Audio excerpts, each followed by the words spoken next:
Hey ஃபூடீஸ், welcome to liveloverecipes.com.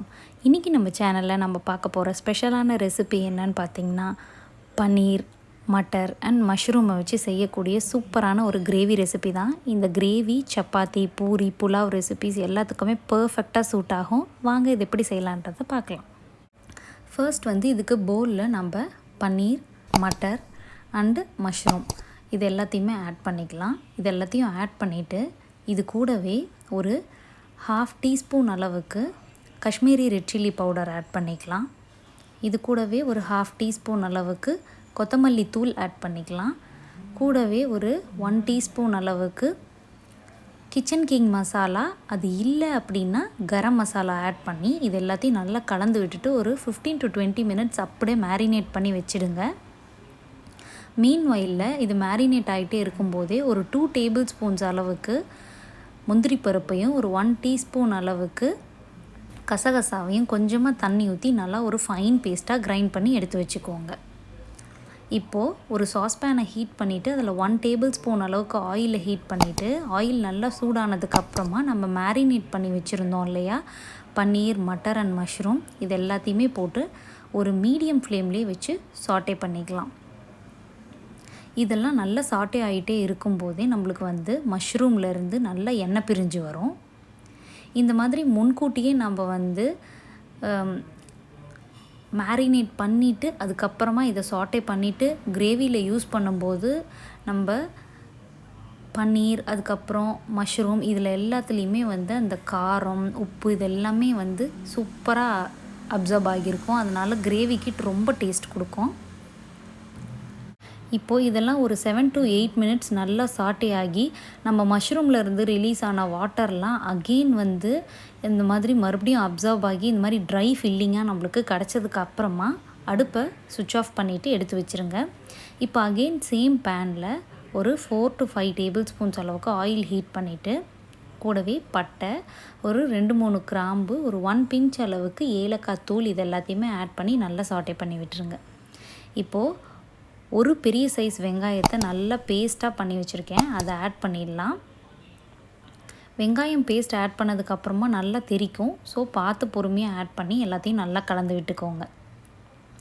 ஒரு few minutes இதை நல்லா சாட்டே பண்ணி விடுங்க. ஒரு 3 to 4 மினிட்ஸ் நல்லா சாட்டே ஆனதுக்கப்புறமா 1 டீஸ்பூன் அளவுக்கு ஜிஞ்சர் கார்லிக் பேஸ்ட்டையும் ஆட் பண்ணி நல்லா சாட்டே பண்ணிக்கோங்க. ஜிஞ்சர் கார்லிக் பேஸ்ட்லேருந்து வர ரா ஸ்மெல் எல்லாம் போகணும். அதே சமயத்தில் நம்மளோட குக்கிங்கும் ஃபாஸ்ட்டாக இருக்கணுன்றதுக்காக இந்த கிரேவிக்கு தேவையான சால்ட் ஆட் பண்ணிட்டேன் முன்னாடி. இப்போது ஒரு பெரிய சைஸ் தக்காளியை நல்லா மிக்சியில் கிரைண்ட் பண்ணி வச்சுருந்தேன், அதையும் ஆட் பண்ணி எல்லாத்தையும் நல்லா கலந்து விட்டுடலாம். இப்போ இந்த மாதிரி நல்லா கொதி வரணும். கொதி வரும்போது இதில் ஒரு 1 டீஸ்பூன் அளவுக்கு Kashmiri red chilli powder add பண்ணிக்கலாம்.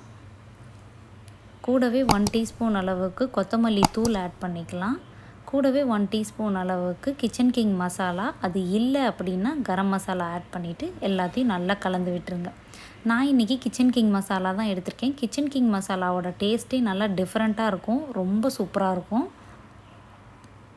இப்போ இதெல்லாம் நல்லா கலந்து விட்டதுக்கப்புறமா நம்மளோட அந்த வெங்காயம் தக்காளி பேஸ்ட் நல்லா சாட்டே ஆகி இந்த மாதிரி ட்ரை மிக்ஸாக நம்மளுக்கு கிடைக்கணும். அந்த அளவுக்கு இதை ஒரு 10-15 நிமிஷம் நல்லா சாட்டே பண்ணிக்கோங்க. அதுக்கப்புறமா நம்ம மேரினேட் பண்ணி சாட்டே பண்ணி வச்சுருந்தோம் இல்லையா, அதெல்லாம் ஆட் பண்ணிக்கலாம். பன்னீர், மட்டர் அண்ட் மஷ்ரூமை எல்லாத்தையும் நல்லா கலந்து விட்டுடலாம்.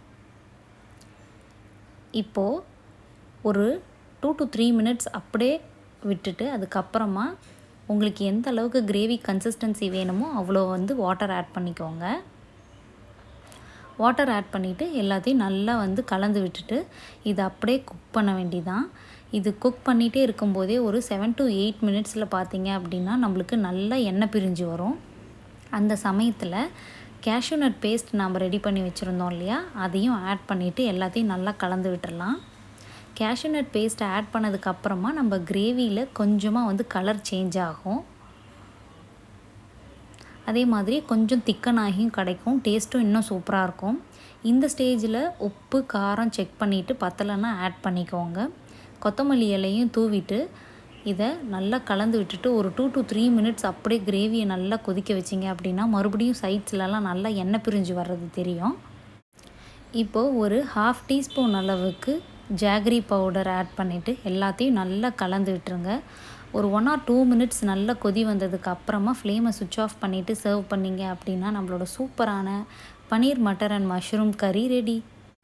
இதில் நம்ம இந்த கிச்சன் கிங் மசாலா ஆட் பண்ணியிருக்கோம் இல்லையா, அதனால் இதோட டேஸ்ட் வந்து பார்த்திங்கன்னா ரொம்பவே டிஃப்ரெண்ட்டாக இருக்கும்.